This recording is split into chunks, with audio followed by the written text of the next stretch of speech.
Morning mga idol, nandito tayo sa Laguna de Bay. Ayan no. Ah, Low tide siya no mga idol dahil di pa tag-ulan. Ayan, makikita niyo yung mga bahayan na yon. Pag tag-ulan ay abot ang ano diyan. Abot yung tubig. Ngayon, ayan ang tubig niya, mababaw. Oh, ayan. Saka mapansin mo mga idol, ang dami sanang ano, mga shell. Ayan, mga halaan. Yan, kita nyo, puro patay na siya mga idol, no? Siguro nga, syempre sa mga chemical na galing sa pabrika, mga chemical mga idol, kaya siguro yung ilog natin yan, sayang ano.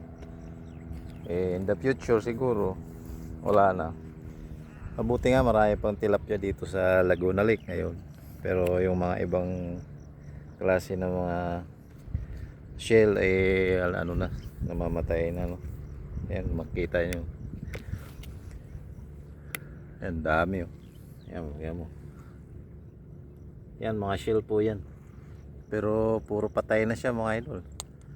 Ang liliit pa pero ano na. Nagkanda matay na siya mga idol. Yan. Yan, siyempre. Sabi nga nila, hindi naman masama ang pag-unlad eh. Kaso nga lang, nakakasira din ng kalikasan mga idol. Yan lang. Yan, Talim Island yung kabila mga idol. Sa Rizal. Yan. Ganda yung view mga idol. Morning, good morning. Kasi syempre jogging na rin tayo mga idol. Papawis para lumakas ang ating mga katawan. Syempre galing tayo sa stroke mga idol. Gusto natin mag paaraw araw-araw. Yan, good morning, good morning.